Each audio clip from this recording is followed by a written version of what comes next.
waddanka Turkigu waxa uu ka mid yahay wadamada adduunka ugu taariikhda weyn leh waxaana ka mid ah taariikhahaasi dawladda Cismaaniyiinta oo noqotay mid ku suntan isla markaana baal dahabi ka gashay taariikhda adduunka.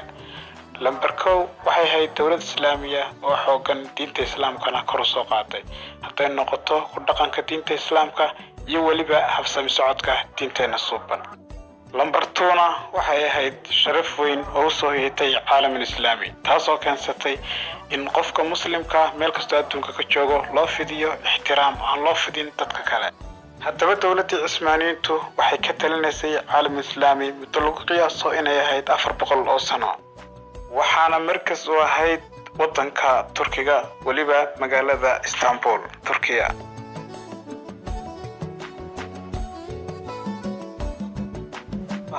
ودي وحوق وينيد كان دكتي عالم إسلامي متقسما geesinimada iyo waliba kala dambeynta taasoo keentay iyaduna min China ilaa Jazaa'ir ila noqdo kuwa ay u taliso oo hoos yimaada dawladda al-Cismaaniya. haddaba aynu mid iyo laba ka soo qaadano xuduudaha dalkaasi Turkiga u leeyahay iyo mowqic ahaan halku dhaco Turkigu.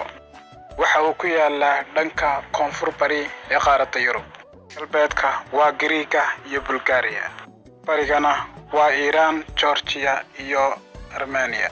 dhanka koonfurna waa Iraq iyo Suuriya. haddaba caasimadda Turkiga ee rasmiga waxa weeyaan waa Ankara. Istanbul waxay xarun ahaan jirtay dawladda al-Cismaaniya. haddaba ay aad ugu fitay waxa ka mid ahaa magaalo xeebeedka Berbera ilaa xeebaha waqooyi ee waddanka Algeria iyadoo waliba ku fitay wadamo badan oo dhaca jasiiradda Carabta waliba Finna Austria.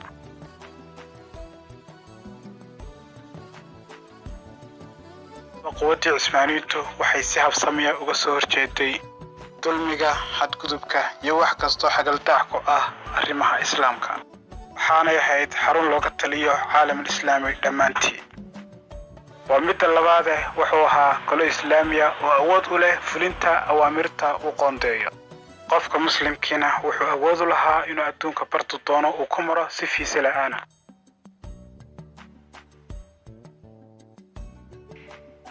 daba quwaddii inta leegayd iyo xooggii inta leega halkee buu ku dambeeyay.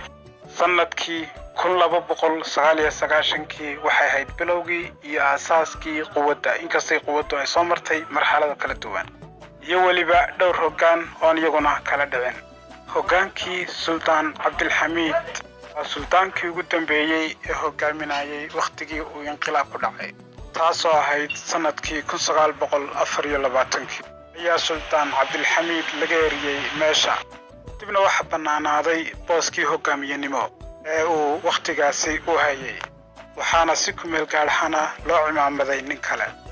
haddaba inqilaabka dhabta waxaa sameeyay Mustafa Kemal Atatürk oo ahaa nin Almaaniya oo nidaamkii Cismaaniyiinta u bedelay nidaam Almaaniya waxaana uu si toos ah uga soo horjeestay diinta Islaamka.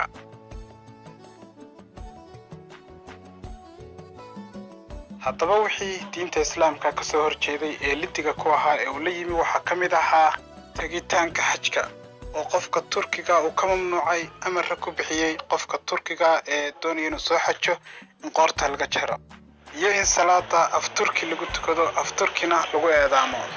salaanta oo la isku salaamo marka labada qof is salaamayaan inay madaxa isfoorariyaan. intaa kadib waxa uu bedelay masjidkii ugu weynaa waddanka Turkiga waxaanu ka dhigay meel madxaf ah oo lagu soo bandhigo waxyaabaha taariikhiga sida lafiidadkii hore iyo waxyaabo la mid ah. kale uu bedelay labiska la xidho oo u bedelay in loo labisto sida dhaqanka reer galbeedka oo kale. qodobka lixaadna waa sukaankii culimada uu sukeenay isagoo amar ku bixiyay waxyaabaha uu soo dejiyay inay dhammaantood ay saxeexaan qofka saxeexi waayana in qoorta laga jaro. dawladda Cismaaniya halkaas ay ku baabaday waxaana bilaabmay burburkii Islaamka.